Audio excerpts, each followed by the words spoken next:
नमस्कार, मैं हूं अशोक वर्मा। आप देख रहे हैं टीवी 20 न्यूज। टीवी 20 न्यूज पर खबरों का सिलसिला लगातार जारी है।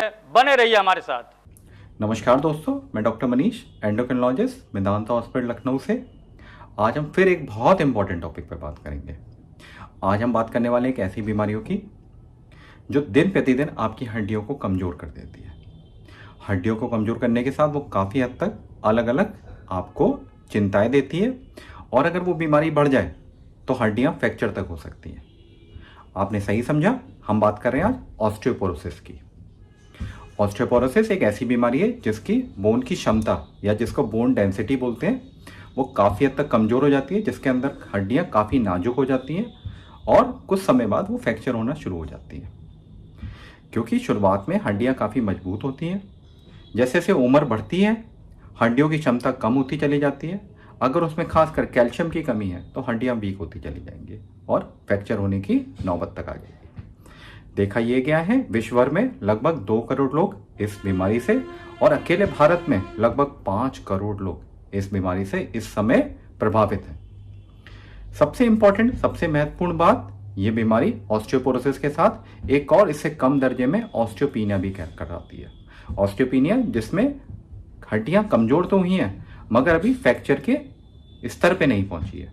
तो अगर हम इसकी पहचान पहले ही कर लेंगे, अगर इसकी रोकथाम पहले ही कर लेंगे तो हड्डियों को कमजोर होने से बचा पाएंगे और आगे होने वाले फ्रैक्चर से हम लोग बच पाएंगे। तो आज हम इसी बारे में चर्चा करने वाले हैं। आखिर ऑस्टियोपोरोसिस क्या होता है, किन कारणों से होता है, किन लोगों को ज़्यादा आशंका होती है ऑस्टियोपोरोसिस की, क्या कुछ रिस्क फैक्टर होते हैं, इसका डायग्नोसिस कैसे बनाते हैं, इसकी पहचान कैसे करते हैं, क्या इसका इलाज पॉसिबल है, और साथ में सबसे अंत में इसको आखिर प्रिवेंट या फिर इससे बचाव कैसे कर सकते हैं। तो सबसे पहले बात करते हैं कि आखिर ऑस्टियोपोरोसिस आपको दिक्कतें क्या पैदा कर सकता है।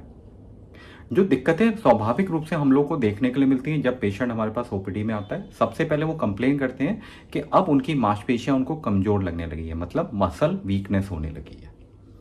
साथ में दूसरी वो एक और कंप्लेन करते हैं कई बार कि जॉइंट्स में पेन हो रहा है, मतलब हड्डियों में दर्द होने लगा है अलग अलग सिरे पे। सबसे ज्यादा जो कंप्लेन करते हैं बैक एक की, मतलब आपकी कमर में दर्द होने लगा है, कई बार वो पैरों में काफी दर्द की कंप्लेन करते हैं।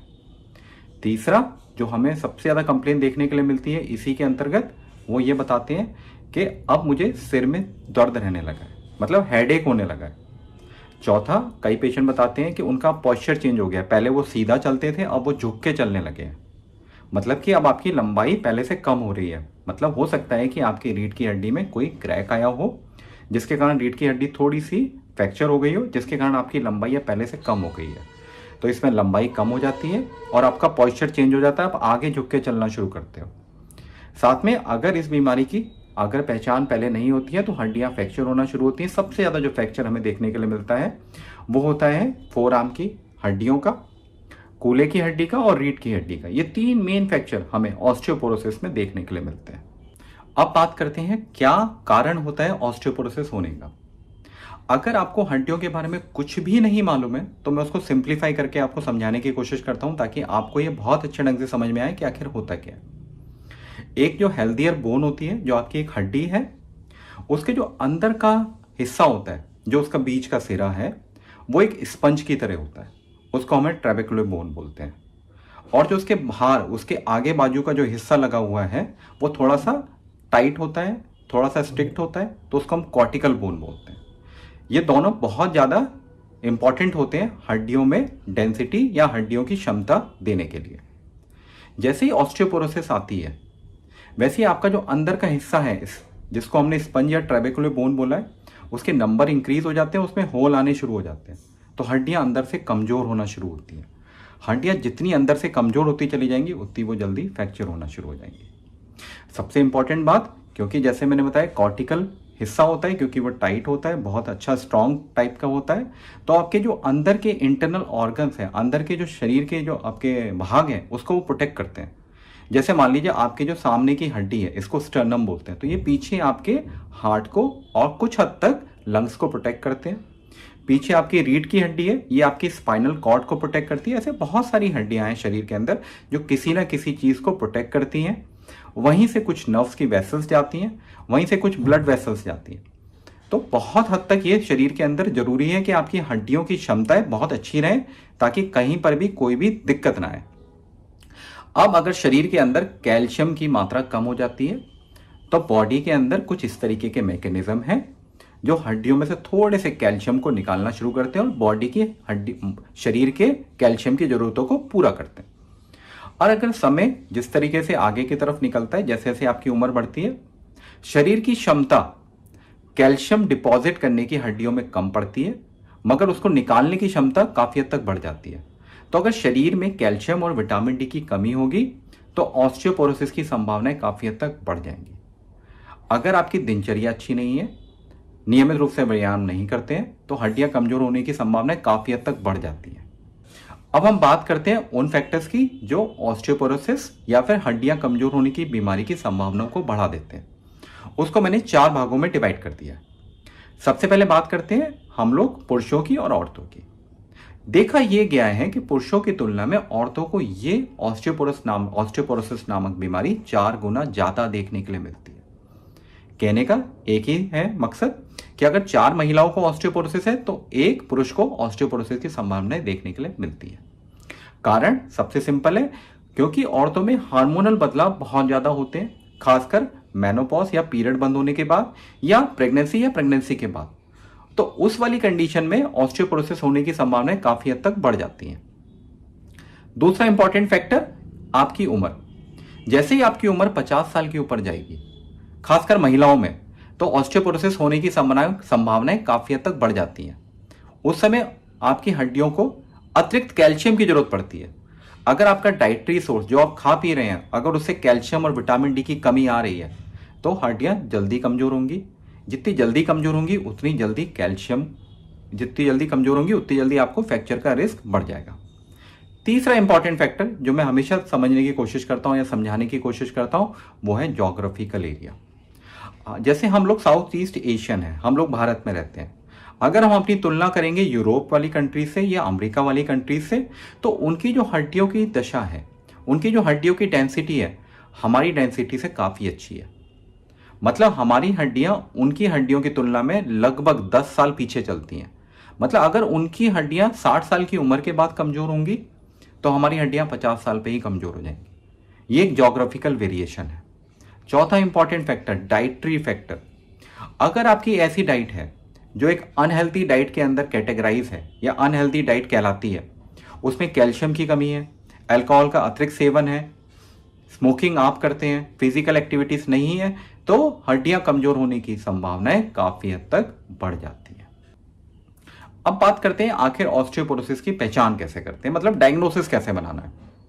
डायग्नोसिस बनाने के लिए आपको सब कुछ समझ में आना चाहिए। सबसे पहले आपका जब पेशेंट आपके पास आया तो वो स्पेसिफिक कंप्लेन क्या कर रहा है। क्या वो कंप्लेन कर रहा है कि उसको बैक एक हो रहा है, मतलब कमर में दर्द रहता है? क्या वो बता रहा है उसको पैर में दर्द होता है? तो एक बार अगर पेशेंट कंप्लेन करना शुरू करता है, उसकी उम्र आप देख लीजिए 55-60 साल के आसपास चल रही है, उसके रूटीन टेस्ट में कोई भी ऐसी दिक्कत नहीं देखने के लिए मिल रही है जो उसको बता सके कि यह दिक्कत उसके कारण हो सकती है, तो उसके सबसे उपयोगी जो टेस्ट कहलाता है वो है डेक्सा स्कैन। डेक्सा स्कैन एक ऐसी एक्सरे मशीन होती है जो आपकी बोन की डेंसिटी को चेक करके बताती है कि वो कितनी कमजोर हो चुकी है। अगर बोन डेंसिटी टेस्ट के अंदर अगर आपके वैल्यू -2.5 के ऊपर जा रही है तो मतलब कि आपको ऑस्टियोपोरोसिस हो गया है।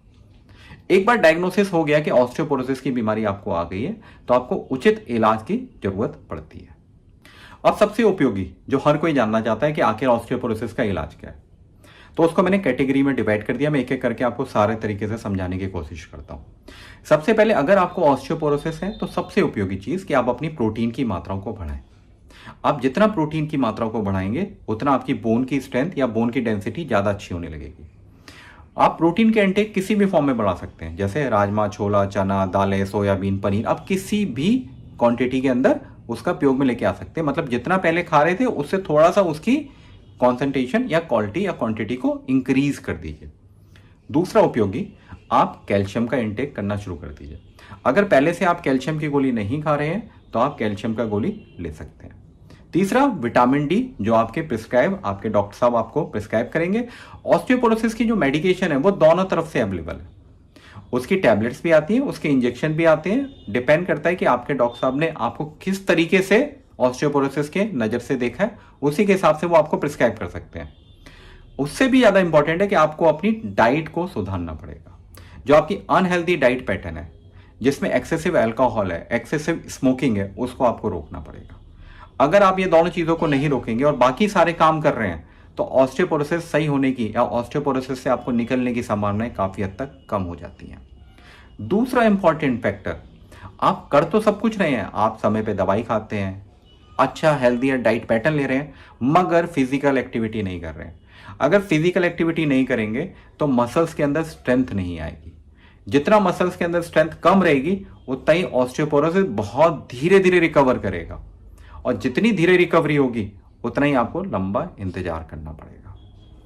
चौथा सबसे इंपॉर्टेंट फैक्टर जो मैं हमेशा बताने की कोशिश करता हूं, कि आपको नॉर्मली अगर आप ऑस्टियोपोरोसिस का कहीं पर इलाज करवा रहे हैं तो उसमें रेगुलर फॉलोअप में जाना जरूरी है। बीच बीच में टेस्ट करा के देखना पड़ता है कि आपका ऑस्टियोपोरोसिस या ऑस्टियोपोरोसिस नामक बीमारी बीच में किस रफ्तार में चल रही है। कहीं बीमारी बीच में बढ़ तो नहीं गई है, क्या कोई और फैक्टर ऐड तो नहीं हो गए हैं।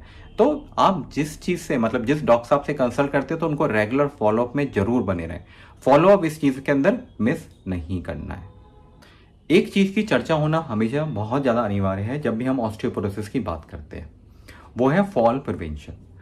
मतलब कि आपको गिरने से बचाने के लिए।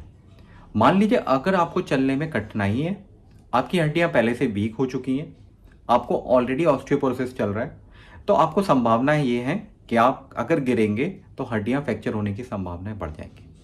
तो कोशिश करिए कि आप एक लकड़ी के सहारे या एक वॉकिंग चेयर, वॉकिंग जो आपकी ट्रॉली आती है, उसके सहारे आप चलना शुरू करिए। मतलब कि अकेले नहीं चलिए, किसी ना किसी के सहारे चलना शुरू करिए। दूसरा, आपको कभी भी लगता है कि फर्श पे पानी बिछा हुआ है या बाथरूम गीला है, तो कोशिश करिए कि एक अच्छे सोल वाले जूते या चप्पल का इस्तेमाल करिए और हमेशा चीज़ों को क्लीन और अच्छा रखिए, सूखा रखिए। अगर चीज़ें गीली रहेंगी तो उसमें फिसलने की संभावनाएं काफ़ी हद तक बढ़ जाएंगी। अगर आपको देखने में दिक्कत है तो कोशिश करिए कि कम से कम एक अच्छे डॉक्टर को दिखा के अपना एक अच्छा सा चश्मा या गॉगल बनवाएं, जिससे अगर आपको जितना अच्छा दिखेगा उतना ही आपकी गिरने की संभावनाएं काफ़ी हद तक कम हो जाएंगी।